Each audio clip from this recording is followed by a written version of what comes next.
What's up, everybody? Welcome back to another episode of Go Talk with Marcus, powered by Poddex, fueled by Goat Fuel. We're talking 7 hours away from SummerSlam, the biggest party of the summer, the second biggest event on the WWE calendar. So, of course, Sal is here to break it all down. What's up, man? How you doing today? Good, Marcus. Good. Yeah, I mean, I don't know about Saturday pay-per-views are a little weird for me just because I always remember like begging my dad to buy the pay-per-views on Sundays when I was little. So that Yeah. for it to be on Saturday was like, if you're gonna do night one and night two at WrestleMania, that I understand, but putting SummerSlam on a Saturday, I don't like it. They've kind of grown on me a little bit. I was not the biggest fan of Saturday pay-per-views at first. Just because it's like I kind of wanted to like go to bed after a pay-per-view and wake up the next night ready for Raw. But I kind of like it. SummerSlam's I think it's a great card, or a solid card at least. I know there's people in that make the decisions that aren't too thrilled about the card, and we'll talk about that later. But first, since the last time we went live, which was for Money in the Bank, till now, obviously some big news happened. That is that Vince McMahon has officially retired from WWE at the ripe age of 77 years old.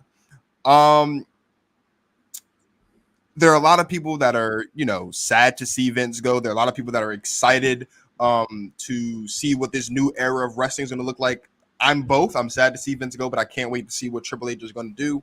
Are you pumped for the McMahon Khan Helmsley era now in WWE? That's going to probably start officially on Monday on Raw. Yeah, I mean, I definitely think things are going to get a little tougher for Tony Khan. I mean, I think back to all like the great things Vince has done, to make WWE what it is today. But obviously, it hasn't really been the same these last few years. And I think people have been, especially with the job he did in NXT, people have been screaming for Triple H to kind of take over. And what people really thought, honestly, was that Triple H wasn't going to take over until Vince died. But Vince, obviously, maybe due to the recent scandals, obviously has been forced to kind of retire here early. But I think it's time. I mean, I remember all the great things WWE used to do. The one thing the thing that sticks out to me is they went as far as to do Vince versus Stephanie. And I thought that was I always rewatch that because that was such like a great match. But they really don't do stuff like they have good matchups, but like there's always like things that they could have done better. And I think instead of being Vince's way, I think Triple H he's already come out and said it that he's gonna try to incorporate ideas from everybody, which would have been great. Yeah. Before Sasha Banks left, before Naomi left, because I'm certain that Triple H would have been able to, keep them from walking out. I'm sure they would have been heard under Triple H. But I mean, I'm really excited. I'm obviously sad to see Vince go. Obviously thankful for everything that he's given me throughout my childhood. But I mean, there's always change is good sometimes, and I think definitely here, especially with Triple H as the head of creative now, I think it's going to do really well. So let's jump right into the card. We've got 8 matches on the card. Well, there's 9 matches on the card, maybe if they give Seth Rollins a mystery opponent, but we'll talk about later. But let's start with the 8 matches that are on the card. Let's start with Bobby Lashley and Austin Theory, or just Theory now, Mr. Money in the Bank Theory, the youngest Money in the Bank winner in history. He's feuding with like half the roster on Raw and SmackDown. Like he's got a feud with Dolph Ziggler. Apparently, he's on the horizon. He's beefed with Drew McIntyre. He's had run-ins with the Bloodline and Brock Lesnar. He's had run-ins with AJ Styles. The Street Pro, like he's feuding with pretty much everybody all at the same time. And he's got this. And you almost kind of forget that he has a U.S. Championship match on the card tonight. Do you see Fury winning the championship back tonight from Bobby Lashley? Do you think Bobby Lashley retains his title, in Nashville tonight for the U.S. Championship? Yeah. I mean, I don't think Theory walks out with the U.S. title. I think that, it's a little early in the reign, obviously, for Bobby Lashley. And I just think the guy's too dominant. Like, he's been built to be too dominant. Like, he really dominated Omos.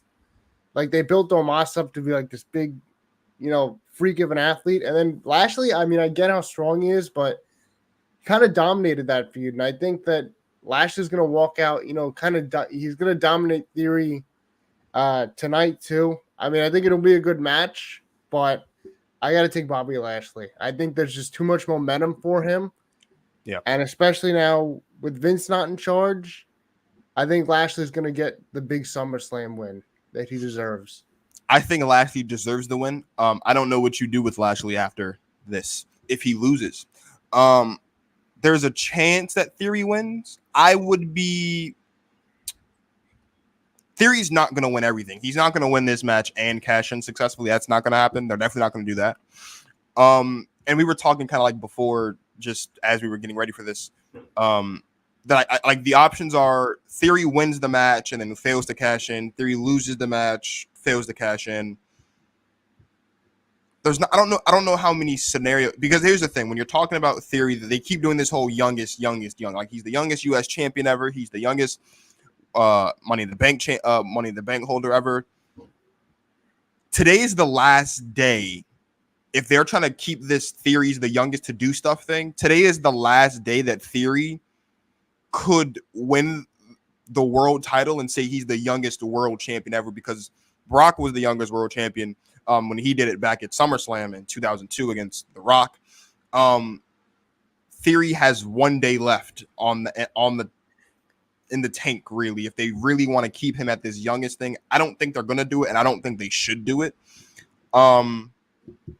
I want to see Theory fail to cash in tonight, though. I really, really do. I think I want Bobby to win, but I feel like Theory is going to win the United States Championship match. We're going to see Theory coming at some point towards the main event when both Roman and Brock are down to try to cash in the championship. And one of the myriad of people that Theory is having issues with, primarily Dolph Ziggler, I think is going to cost Theory his Money in the Bank cash in the main event tonight. So that now Theory has someone to feud with moving on from SummerSlam. I think that's probably what's most likely going to happen, but I want Bobby Lashley's win, because you're right. Like, I love seeing Lashley with a championship. He deserves to have a championship. He's done incredible work since he's been back, especially since winning the WWE title and obviously the US championship now twice since he's been back. I just love seeing Bobby Lashley as a champion, and I don't think it's time to let that go just yet.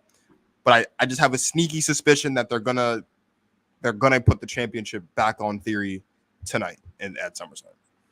That would be very disappointing. I mean, I don't know, because especially with the way Lashley's last U.S. title reign ended, I think it was against Riddle, but it was very vanilla because they were trying to push him.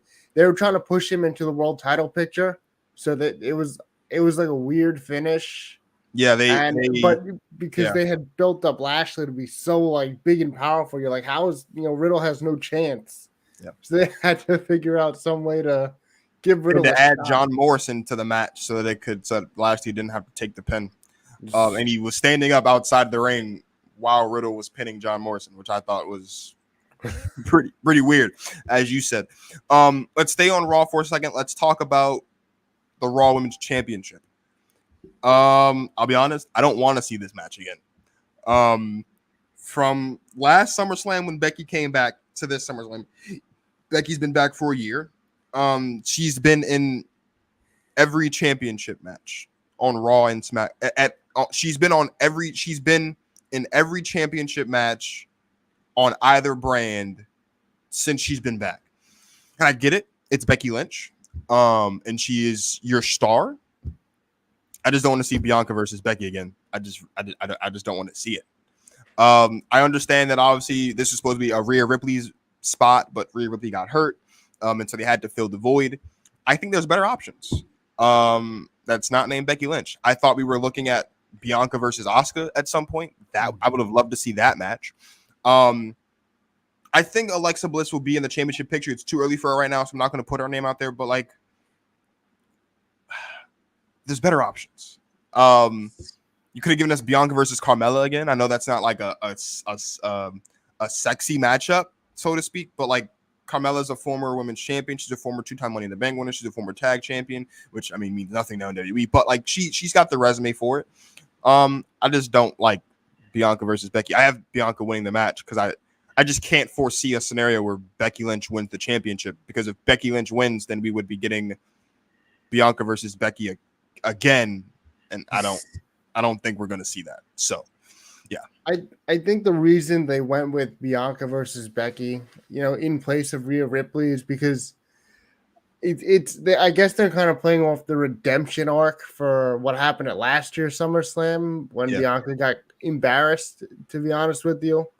And it's a scripted show, obviously, but obviously that's like in the storyline that was embarrassing. I mean, it was 1-2 moves, and that's I understand that Bianca had fought a match before, was getting ready, and then got a little surprised, I guess. But they played the surprise factor for someone like Bianca Belair that did not look good.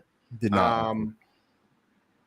But I think this is kind of going to be, like I told you, I think this could be the burial of two feuds. I think you're going to see the end of Reigns Lesnar tonight. Obviously, as like they build it that way, and maybe possibly the end of Belair versus Lynch, at least for a very long time. I mean, because just to go down the pipe, next pay-per-view's in September. It's Clash at the Castle. Becky's going to be on that card because she's from Ireland. Is this the end of the feud?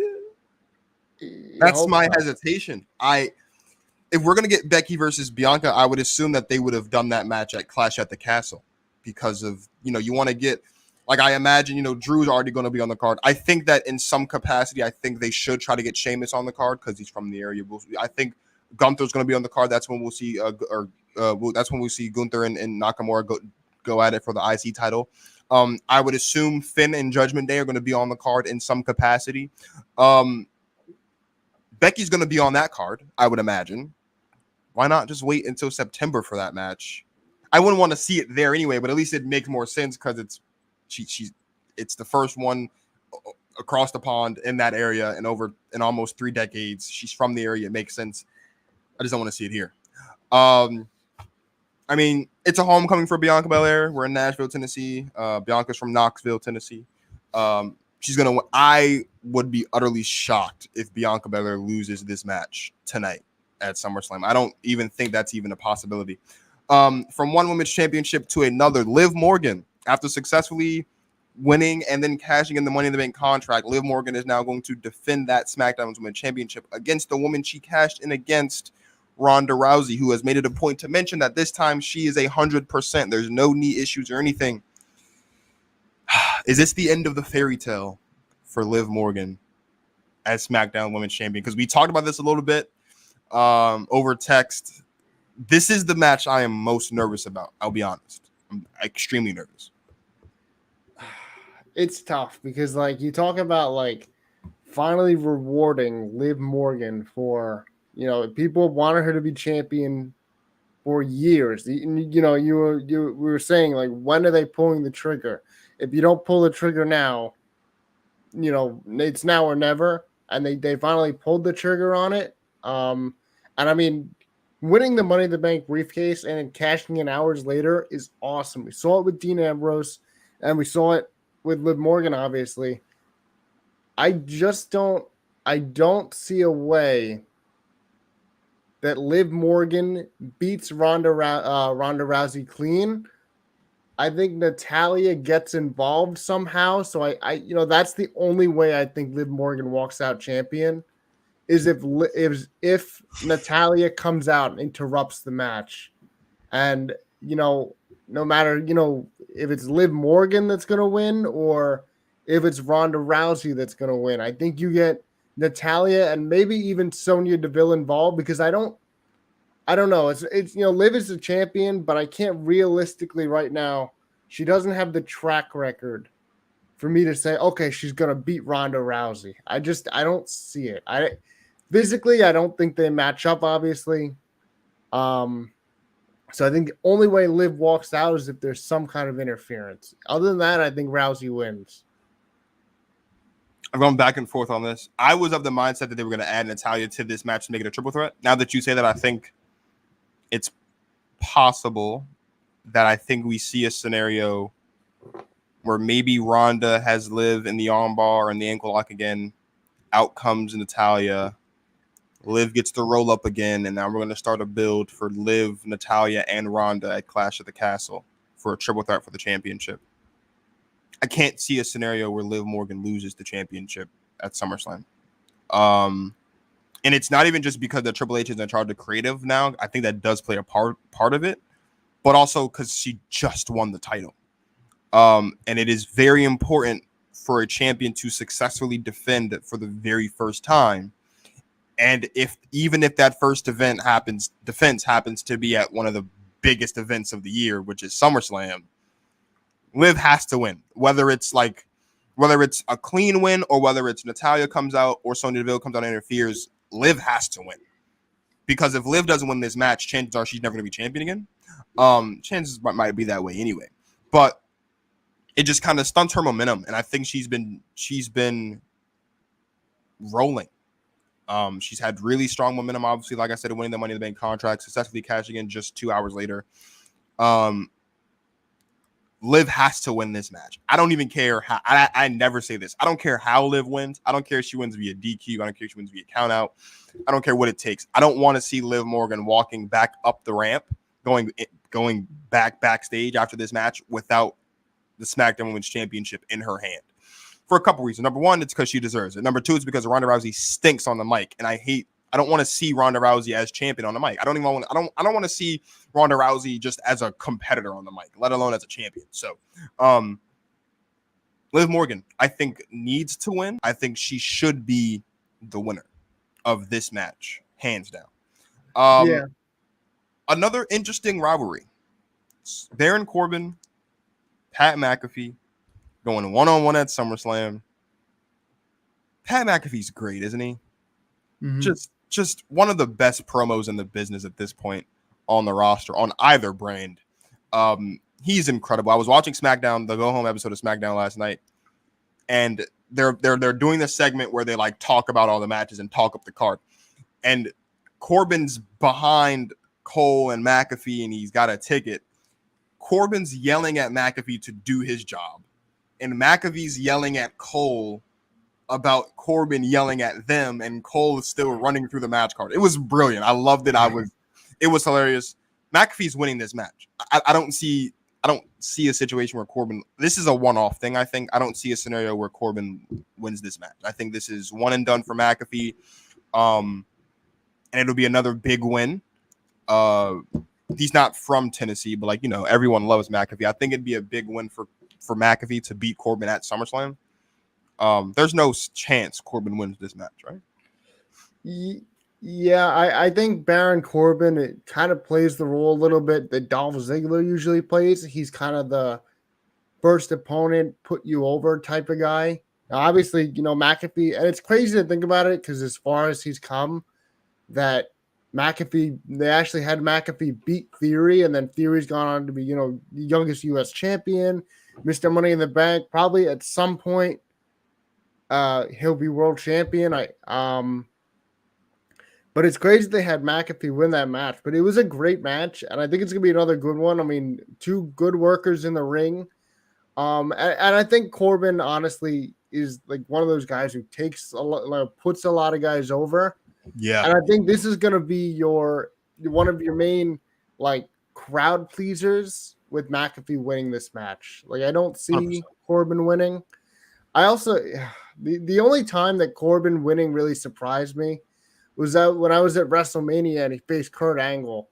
Yeah. And he beat Kurt, but that was such a weird match. And you look at the mistake that, obviously Kurt Angle goes for the shooting star press and misses. And that's pretty much the only reason that Corbin won that match.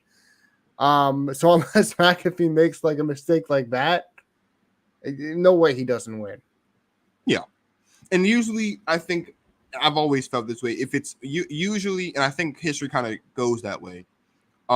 Usually the first match between a heel and a face at a big event,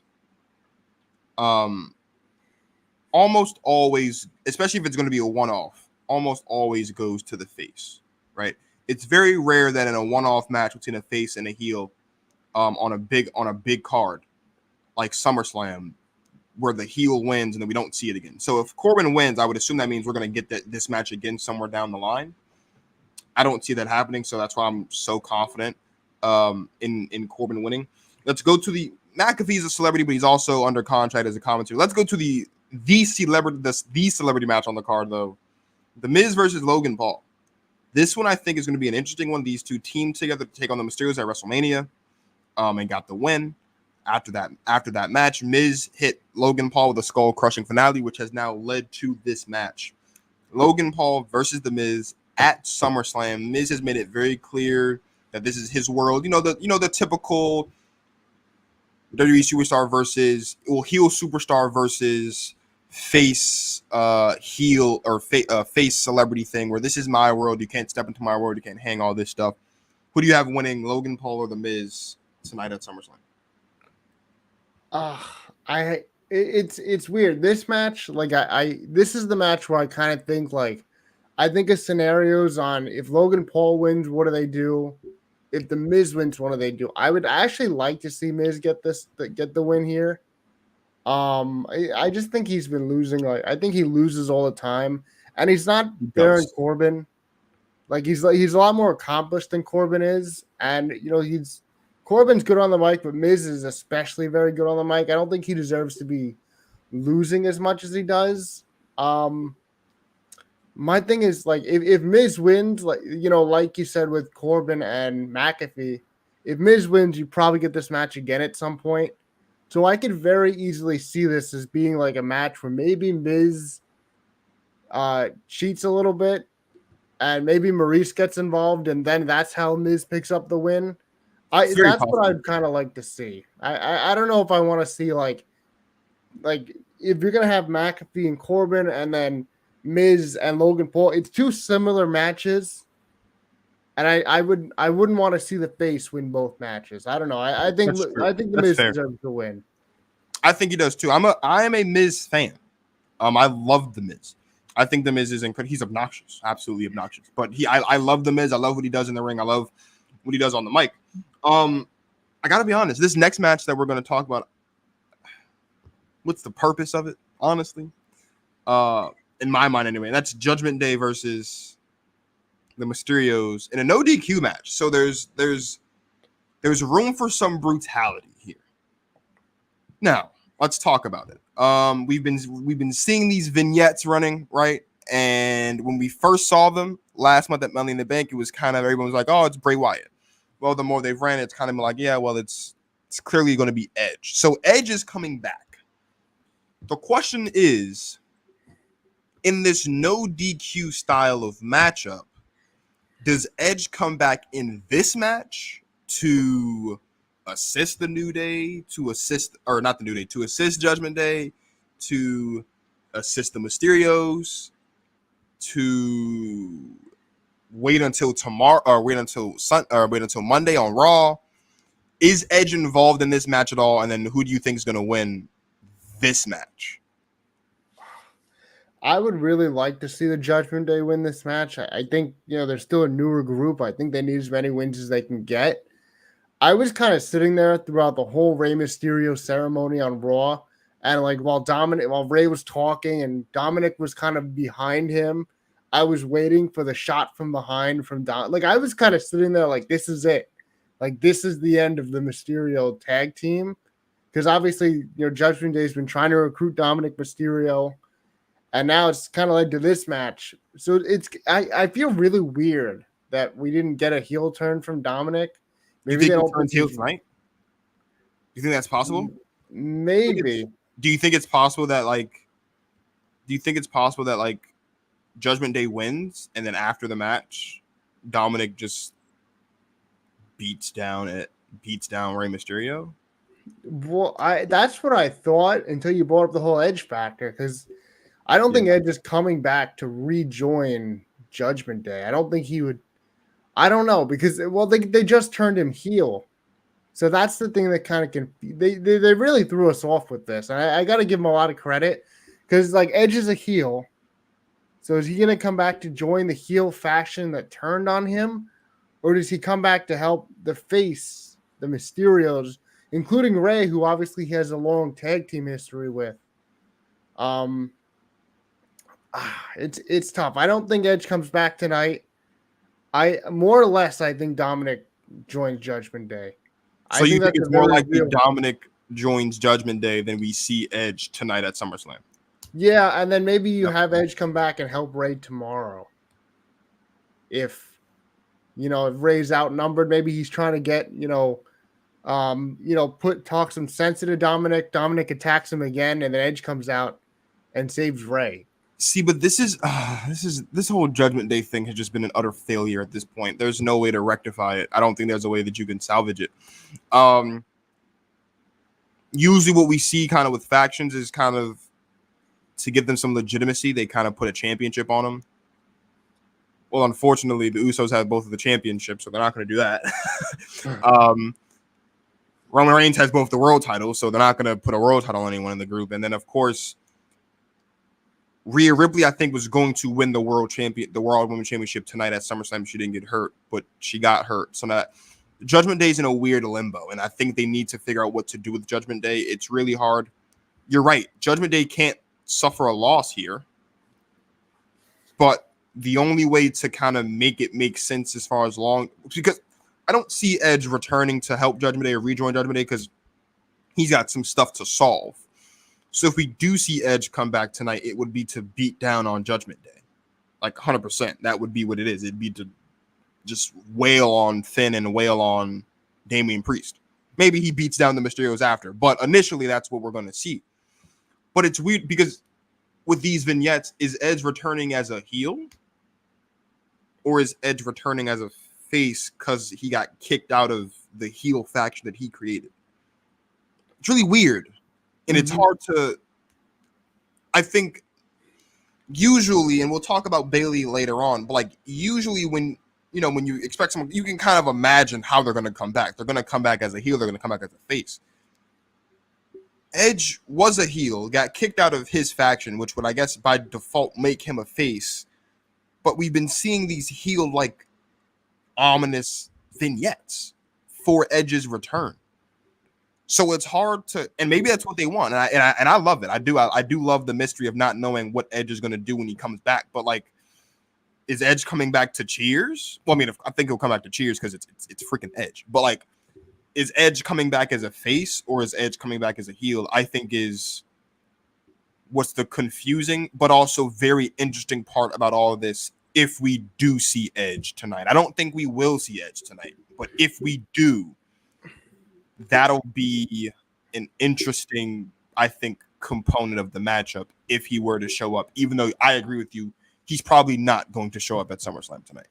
Well, especially like they just turned him heel. People that Edge, face Edge was nice because, he was coming back from a long neck injury and fought his way back. Like that whole story, everybody always gets behind that and rightfully so.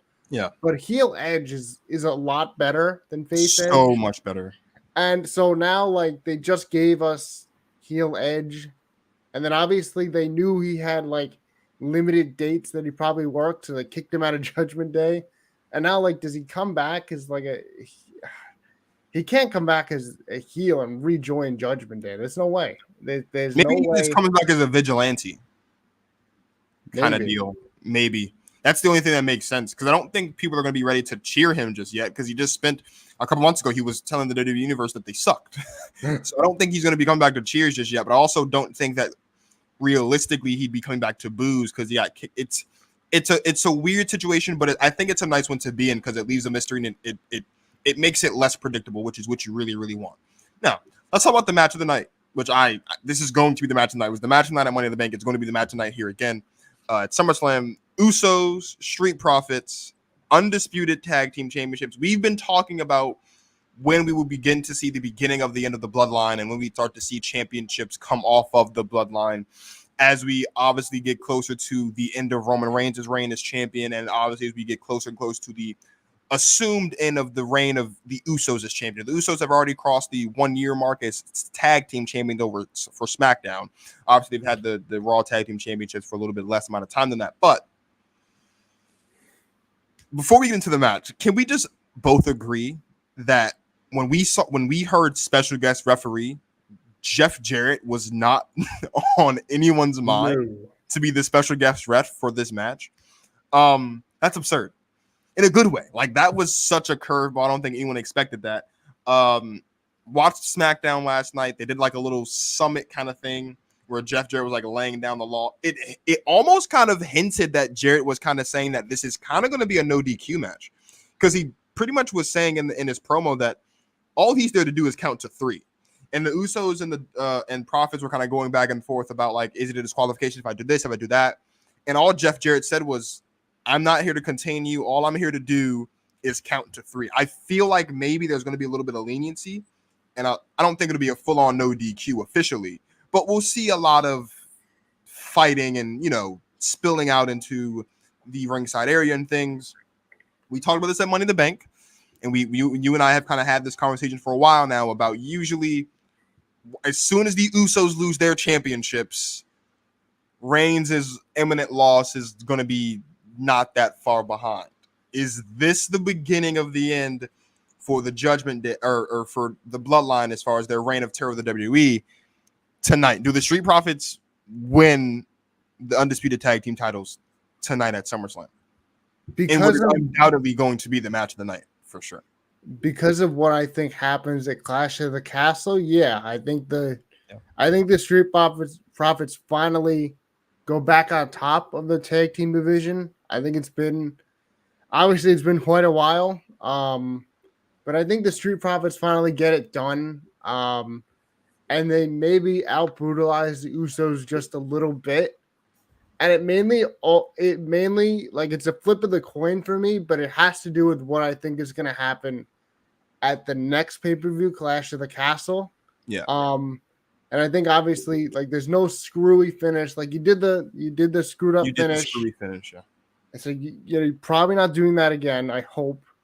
But yeah, I think the Street Profits are a great tag team. I think they're kind of the next tag team. You've seen the New Day carry the tag team division, the Usos, and now I think it's the Street Profits' turn to kind of take that mantle as the top tag team in the division. I think it's long overdue. I mean, they keep talking about with the shape that Montez Ford is in, maybe like a split, but I don't think they do that just yet. I think the Street Profits are way too popular as a tag team. I think they could. And I hope this is the case under Triple H. And I know we've seen Triple H turn on his tag team partners during his career. Don't have Montez or Angelo Dawkins get into a meaningless singles feud. Like, just split them up. Just do the Big E thing and just like break them up and send them about their way. I don't want to see Angelo Dawkins versus Montez Ford on a pay-per-view or something in a meaningless, because it's not necessary. If the split really is coming, it's not necessary. And if we do see it, it shouldn't be they should be champions for a long time again. Yeah. And it should start tonight. I think you're kind of like the Bloodline thing it's still really cool, but it's kind of running a little bit thin. I acknowledge my tribal chief every day. I acknowledge my tribal chief every morning when I wake up. I agree with you. I think the Street Profits win. Here's the thing, though, and you know this, right? Because we talk about it all the time. I don't want to see them with with all 4 of the straps, though. It's time to let's separate it. If you're going to be the undisputed champion, I assume that meant that a new belt was coming and it would just be one championship. And since that's not the case, I've never felt it was ever a good idea to put 2 world championships on one entity. So in this case, one tag team. I've never thought that was a good idea, at least under the same promotion. You know what I mean? It's not like, for example, what FTR's got going on where they're like the ROH tag champs and they're the AAA tag champions and they're they have one other tag team championship and they're the Impact champions. I think they are. It's not like that. Those are 3 different promotions. I'm talking about, I don't want I don't like when one guy has both world titles for the same brand. I think that runs your roster thin, and that's not good. And I'm hoping that the Street Profits, should they win tonight at some point down the line, will relinquish one of the two championships. Because number one, if they're going to keep doing this whole nasty brand split thing in a couple months in Survivor Series, which I think they should get rid of, you're going to need to have a SmackDown and a Raw Tag Team Champion for that. But also, like, I love the Street Profits. I'm a massive fan of the Street Profits.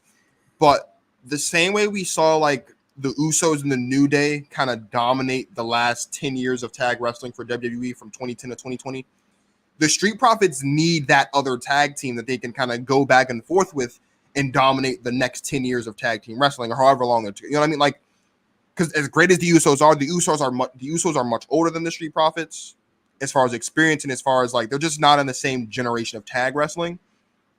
The Street Profits can't really do.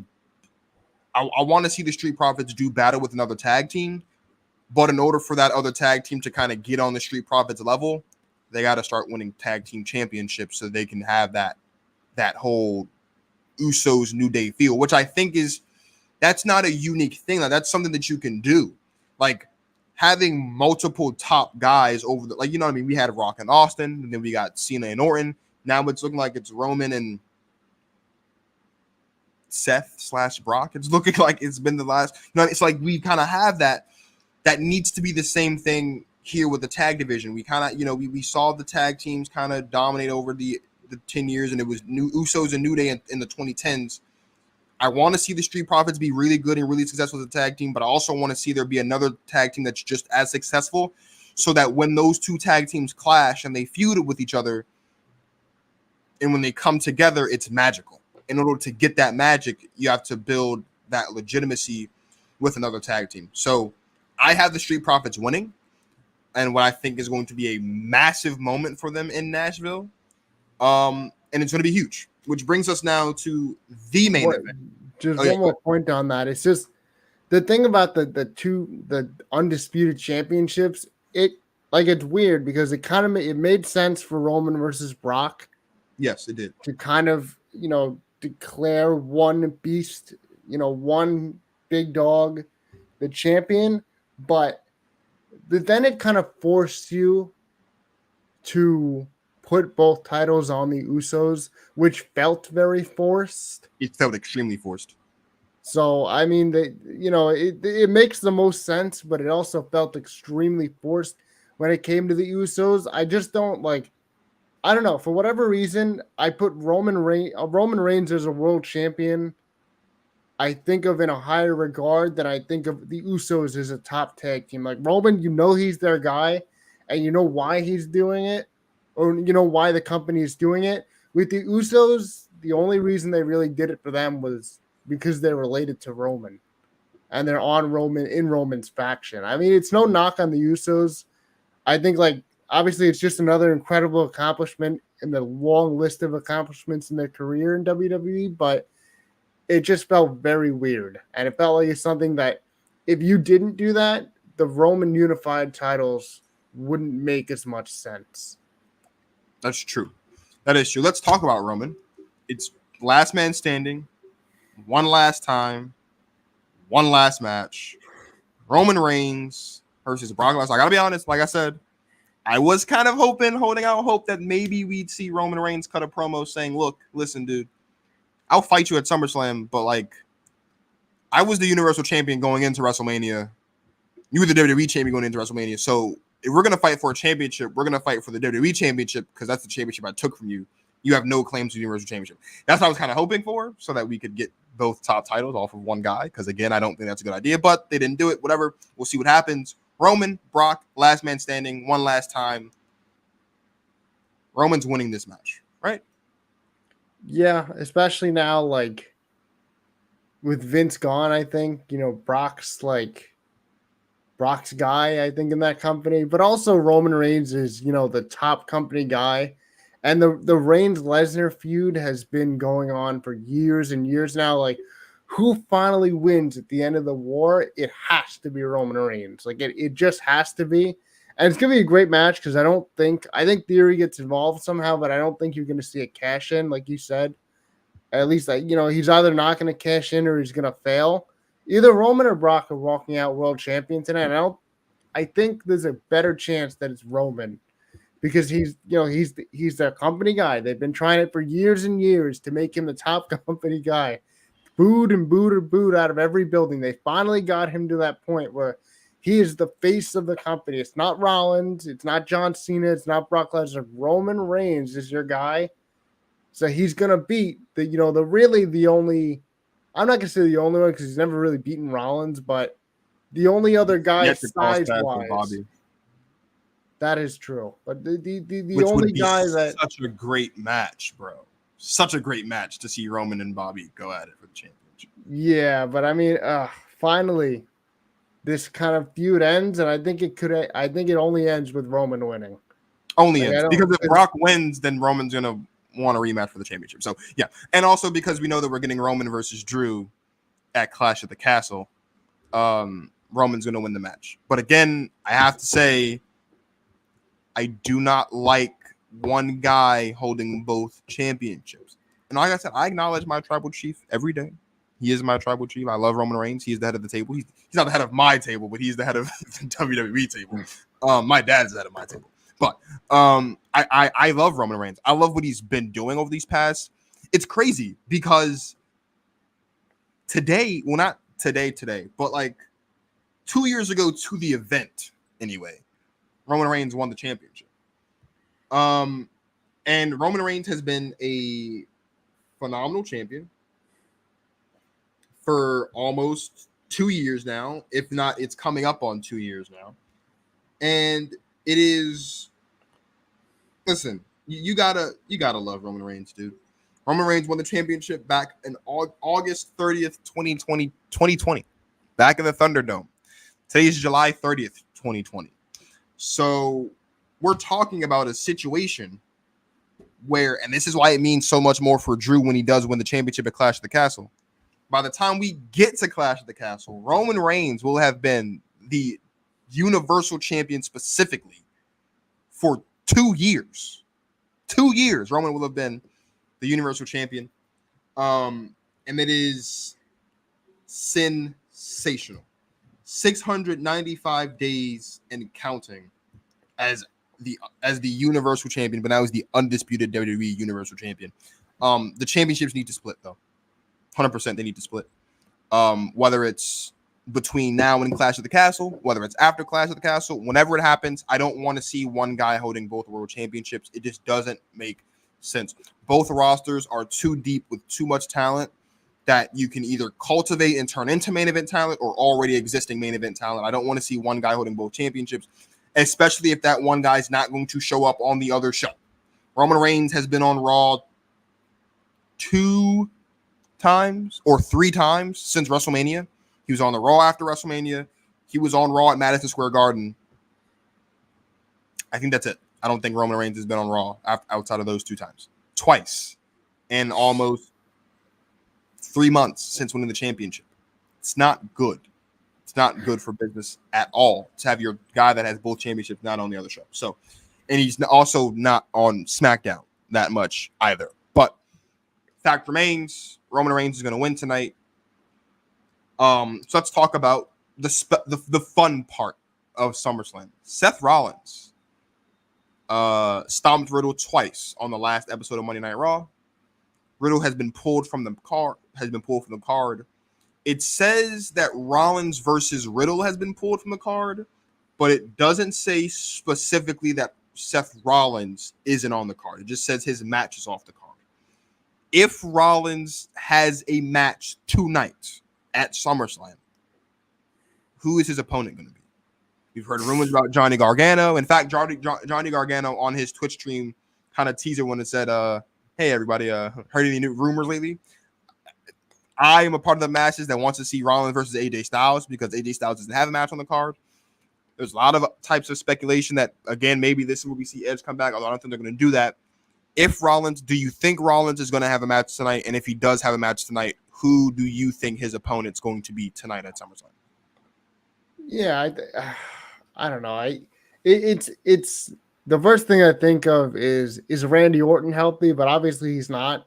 But I think it would be a great way to kick off kind of the Triple H era if Johnny Gargano came back, because that like signifies a change, a guy who left the company, obviously Vince McMahon, like obviously Johnny Gargano was an NXT Triple H guy.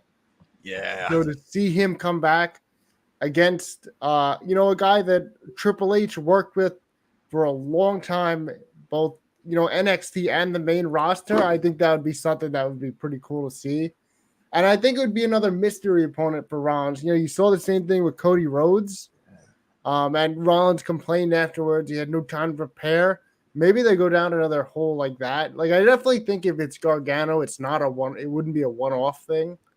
Well, I think I'm inclined to think whoever his opponent is going to be a one-off thing at least, just because Riddle did actually get hurt, but it's my understanding from what I've read, like with dirt sheets and kind of like just what I've seen, that Riddle would technically be able to fight tonight or wrestle in the match tonight because it's been 6 days.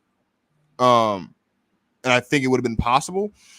But what I'm hearing is that the consensus is that the match was pulled because they wanted it to have a better build, because we haven't really kind of seen Riddle and Rollins interact much outside of Rollins attacking Riddle after matches, which I'm all for that. 4 more weeks of that build so we can get a much stronger build and a much stronger match at Clash of the Castle, which I'm assuming is where they're going to move the match to, I think would be cool. I'm thinking this is going to be a one-off. I wouldn't want it to be a one-off if it's going to be Johnny Gargano, though. But is it also possible that we don't see Seth on the card? Because at this point through 2022, we're approaching now 7 months concluded after tonight of 2022. Rollins has suffered the most losses in the company at this point through this year. Is it possible that just to keep him from having lost so much, they just don't have him? Because I don't see a scenario where Rollins wins against his mystery opponent tonight if he has one. Like, I think whoever it is, it's going to be someone that they're going to bring out there to have beat Seth Rollins. So, like, I don't know. It should just be AJ Styles, bro. Just give me Rollins versus AJ. They gave us a great match a couple years ago back in Money in the Bank. AJ doesn't have a match. I think it's blasphemous to not have AJ on a SummerSlam card because it's freaking SummerSlam. So, yeah, my vote's for AJ. My vote is for AJ. And I think we should AJ versus Rollins. Yeah, but if it's going to be a one-off AJ versus Rollins, is that a good opportunity to get Rollins a big win? That he's kind of, not that he's desperately needed it. He's Seth Rollins, but I think he still needs a win every so often. Like, I don't think he should have beaten Cody Rhodes. I don't think he should have lost to Cody Rhodes 3 straight times. I thought that was, I get that you were trying to bring Cody back. Yeah, he should have won the middle match. Yeah, that's usually how it goes, but where like the face will win, Rollins wins the second one, and then Cody Rhodes wins the feud. Yeah, that's not how it went. And because it also, because with Cody up 2-0, it kind of yeah. It's tough. Maybe AJ's not the right person. I just can't foresee a SummerSlam without AJ Styles. I think AJ's been on every SummerSlam since he's been in the company. But also a SummerSlam without AJ Styles and without Seth Rollins, like, you could say, yes, Seth Rollins was supposed to be on the card, but they can't figure out something else for him. I think Triple H, especially with a guy that Triple H kind of like his handpicked, I think Triple H will figure out something. I'm sure he'll figure something out. I'm sure we'll see Seth on the card for sure. I just want to. This would be the first time AJ's missed SummerSlam. So I think he debuted at 2016. Or in 2016 at the Royal Rumble. He fought John Cena at SummerSlam in 2016. By 2017 at SummerSlam, he was WWE champion. I don't remember who he fought that year, but he fought somebody at SummerSlam in 2017. He had a match in 2018. He had a match at SummerSlam in 2019. Last year, he had a match at SummerSlam. I think he was the tag team champions with Omos, I think, actually. Yes. That's when Randy and Riddle won the tag team titles for the first match. For the first time. And And then he had a match at SummerSlam last year. So, or in 2020. So AJ needs to be on the card is really the point that I'm making. He's made every SummerSlam since he's been in the company.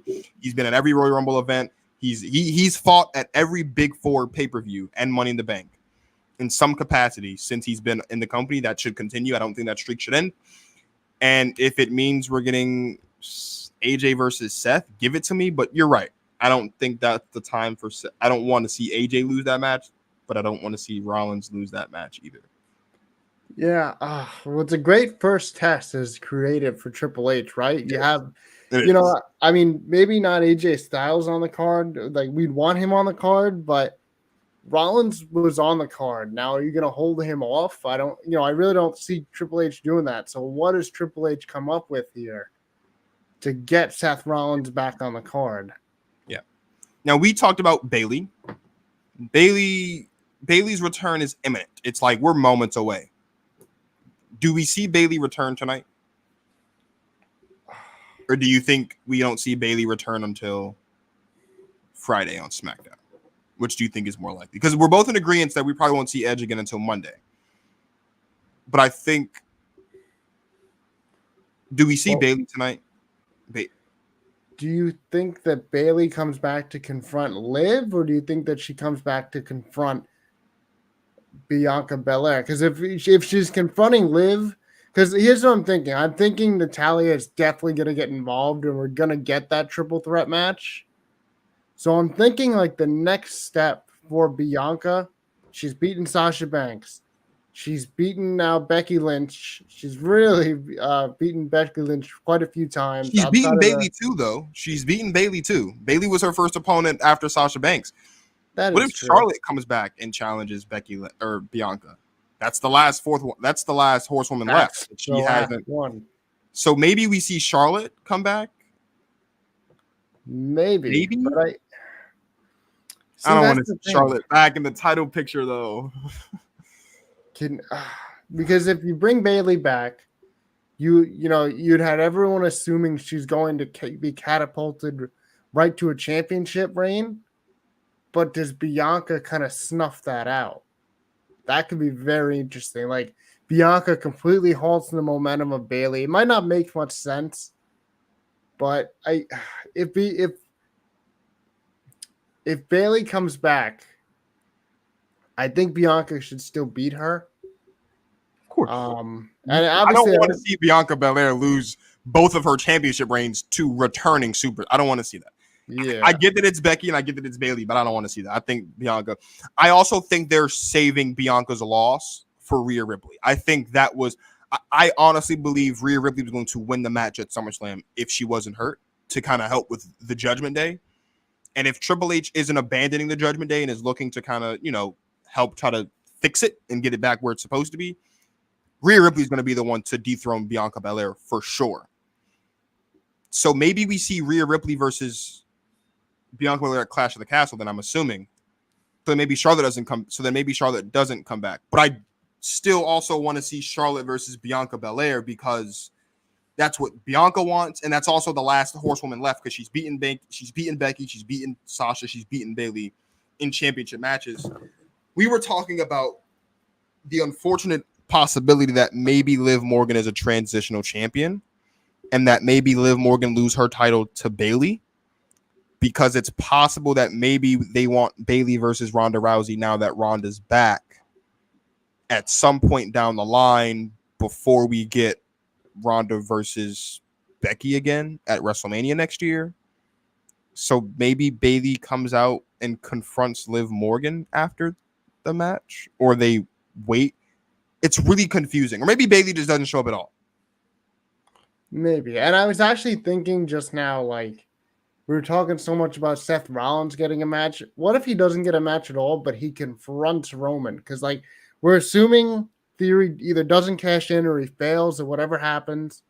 So what if you get Dolph Ziggler confronting Austin Theory or Theory? Picture this. What if it's not Theory? Or what if it's not Ziggler?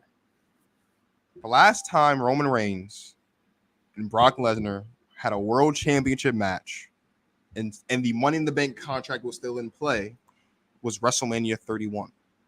What if Rollins is the one that spoils Theory's cash in because Rollins doesn't want Theory to outshine Rollins' cash in from Now, I get it. This is SummerSlam. It's not WrestleMania, but it's still a big event. It's Roman versus Brock. It's for 2 championships instead of 1 championship. Mm-hmm. Maybe Rollins is the one that stalls Theory's cash in, whether he keeps him from cashing in or whether he cashes in and then Rollins comes out and attacks Theory. That is a possibility that I didn't think about until you just said that. And I think that would be an interesting development and would add more fuel to Theory's fire that everyone's bullying him. It has been like very weird to watch Theory feud with everyone because at times you almost look at him as like the face a little bit. Like when he was confronting the Bloodline and the Bloodline was telling him like your daddy's not here anymore. And when you see the Bloodline gang up on him, you kind of feel bad for him a little bit. You kind of look at the expression on his face and you're like, this guy kind of looks like a heel, but then he opens his mouth and you're like, oh yeah, he's a heel. He's not a face. But it's the young superstar getting bullied. I mean, he deserves it. He deserves it. Yeah.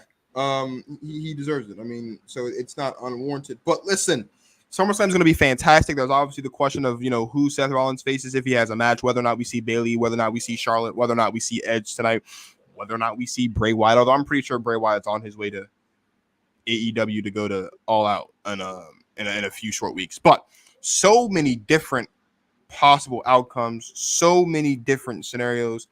I, for one, am going to be glued to my TV. Well, I don't know. It depends. Sometimes it's on my TV, sometimes on my computer. It all just depends on what else is going on in the world at the time. But I'll be glued to whatever screen I'm on to watch it. And you could follow me, and you should follow me on Twitter at GTP Marcus for all of my live reactions. I was live tweeting during Money in the Bank last month.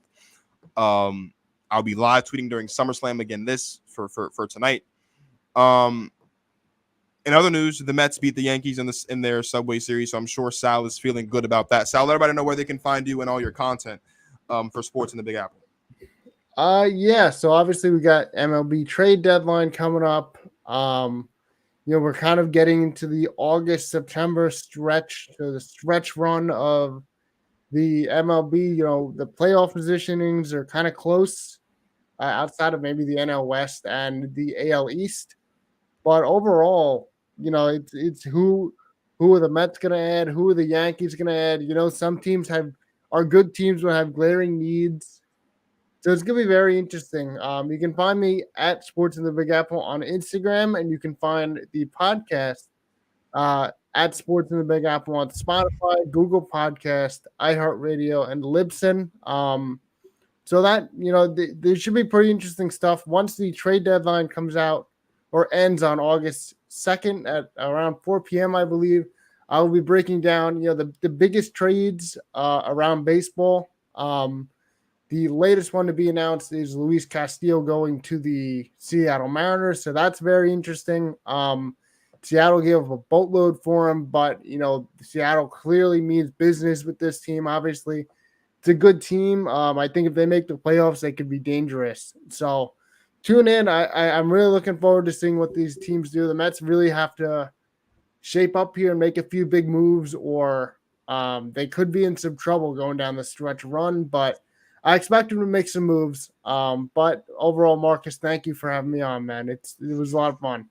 It's always a pleasure to have you on the show to talk about wrestling. It's always a pleasure to have you on the show to recap or preview pay-per-views. It's going to be a while before Sal comes back, at least to talk wrestling, as there's no pay-per-view next month, or premium live event, next month. But there is one in September, and Sal and I will be right back here Labor Day weekend to talk about WWE Clash at the Castle, Roman versus Drew, and, of course, all the other potential matches that we'll see at that time. So, again, thank you guys for watching. Don't forget to like, subscribe, click the notification bell so you don't miss any new episodes. Follow on all platforms at GTP Marcus. You can also find me on Facebook as well. And remember, like, subscribe on everything: Spotify, Apple Podcasts, iHeartRadio. So for Sal of Sports in the Big Apple, this is Marcus of Go Talk with Marcus signing off. Thank you guys for watching. And as always, you guys enjoy the rest of your lives.